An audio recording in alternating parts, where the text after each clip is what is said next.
ராஜேஸ்வரி, இப்போது அந்த ரயில் பயணிகளுக்கு உணவு வழங்குவதில் மீண்டும் சிக்கல் ஏற்பட்டிருக்கிறது. இதனால் ஹெலிகாப்டர் மூலமாக அவர்களை மீட்பதற்கான முயற்சிகள் இப்போது தொடங்கப்பட்டிருக்கின்றன.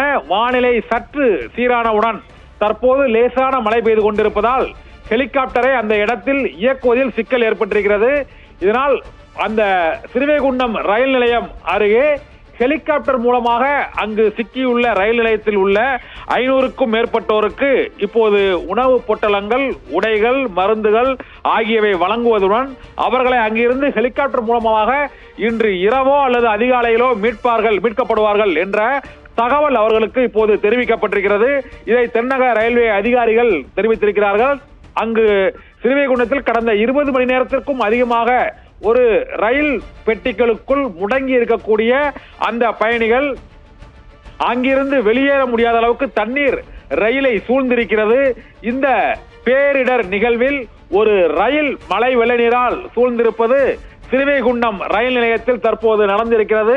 செந்தூர் எக்ஸ்பிரஸ் ரயில் சென்று கொண்டிருக்கும் போது அந்த கனமழை பொழிய தொடங்கியதால் அந்த ஸ்ரீவைகுண்டம் புதுக்குடி ரயில் நிலையத்துக்கு அருகே உள்ள ஆழ்வார் திருநகரி மற்றும் குறும்பூர், புறையூர் உள்ளிட்ட இடங்களை தாண்டி உள்ள காயல்பட்டினத்தில் தான் 95 சென்டிமீட்டர் மழை பெய்திருக்கிறது.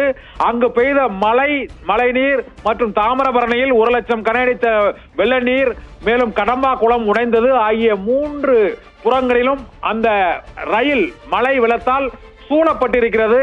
அந்த ரயில் நிற்கும் இடத்திலிருந்து கிட்டத்தட்ட ஒரு 2 கிலோமீட்டர் தொலைவில் தான் திருச்செந்தூர் மற்றும் நெல்லையை இணைக்கும் அந்த நெடுஞ்சாலை செல்கிறது. நெடுஞ்சாலைக்கு மறுபுறம் ஸ்ரீவைகுண்டம் ஆற்றுப்பாலம், ஸ்ரீவைகுண்டத்தில் அந்த அணை, தாமிரபரணியின் அணை அந்த நிரம்பி இந்த பக்கமாக வழிகிறது. அது ஸ்ரீவைகுண்டத்தை நோக்கி ரயில் பயணிகள் வரவிடாமல் தடுக்கிறது. ரயிலுக்கு அந்த புறம் பெய்த மழையால் கடம்பா குளம் மற்றும் அந்த பகுதியில் பெய்த கனமழையால் குளங்களில் ஏற்பட்டுள்ள உடைப்பால் அந்த பகுதி முழுவதும் தண்ணீரால் சூழப்பட்டிருக்கிறது.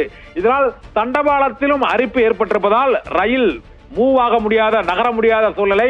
இந்த புறம் இங்கே ஸ்ரீவைகுண்டம் அணையில் இருந்து தாமிரபரணி ஆற்றில் வெள்ளப்பெருக்கு, கடுமையான வெள்ள நீர் வழிந்து ஓடுகிறது.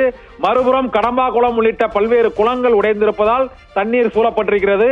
முப்புறமும் தண்ணீர் சூழப்பட்டிருப்பதால் ரயில் பயணிகளால் அந்த ரயில் நிலையத்திலிருந்து வெளியேற முடியாத ஒரு சிக்கலான சூழ்நிலை ஏற்பட்டிருக்கிறது.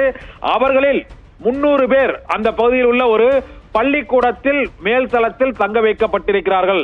ரயிலில் சிக்கிய 1000 பேரில் 300 பேர் தங்க வைக்கப்பட்டிருக்கிறார்கள். மீதியுள்ள 500 பேரை மீட்பதற்கான சென்ற வாகனம் அங்கு செல்ல முடியவில்லை. தண்ணீரின் இழுப்பு சக்தி, அந்த வேகம் அதிகமாக இருப்பதால் அந்த வாகனங்கள் செல்ல முடியவில்லை என்று கூறுகிறார்கள். மேலும் உணவும் அவர்களுக்கு போதுமான அளவு விநியோகிக்க முடியவில்லை என்பதால் ஹெலிகாப்டர் மூலமாக அவர்களுக்கு உணவு விநியோகிக்க நடவடிக்கை எடுக்கப்பட்டது. அப்போது ஹெலிகாப்டர் பறப்பதில் மற்றும் அந்த இடத்துக்கு வருவதில் சிக்கல், வானிலை மோசமாக இருந்ததால் அந்த பகுதியை அடைவதில் சிக்கல் ஏற்பட்டது. இதனால் அந்த பயணிகளை இன்று இரவுக்குள் ஹெலிகாப்டர் மூலமாக அந்த 500க்கும் மேற்பட்டோரை அந்த பகுதியில் இருந்து அகற்றி பாதுகாப்பான இடங்களில் தங்க வைப்பதற்கான நடவடிக்கையில் பேரிடர் மீட்பு குழு கோவை சூலூரில் இருந்து வந்துள்ள அந்த ஹெலிகாப்டர் மீட்பு குழுவினர் தொடர்ந்து அந்த ஸ்ரீவைகுண்டம் ரயில் நிலையத்தை கண்காணித்து வருகிறார்கள். ரயில் பயணிகளை பாதுகாப்பாக மீட்பதற்கு தொடர் கண்காணிப்பில் தென்னக ரயில்வே ஈடுபட்டு இருக்கிறது. அவர்களுக்கு தேவையான உணவு, மருந்து உள்ளிட்ட பொருட்கள் வழங்குவதற்கான நடவடிக்கைகள் தொடங்கப்பட்டிருக்கின்றன. சுற்றிலும் தண்ணீர் சூழப்பட்டிருப்பதாலும் குடிநீர் கிடைக்காமல் அவர்கள் அவதிப்படுவதாக அங்குள்ள பயணிகள் தெரிவித்தார்கள். இருந்த போதிலும் ரயில் நிலையத்தில் அவர்களுக்கு தேவையான அடிப்படை வசதிகள் செய்து கொடுக்கப்பட்டிருப்பதாக ரயில்வே அதிகாரிகள் தெரிவித்திருக்கிறார்கள்.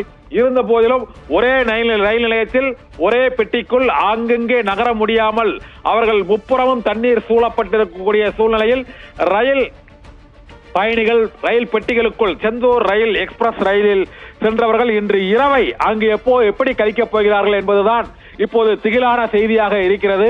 ஏனென்றால் ரெட் அலர்ட் வாபஸ் பெறப்படவில்லை.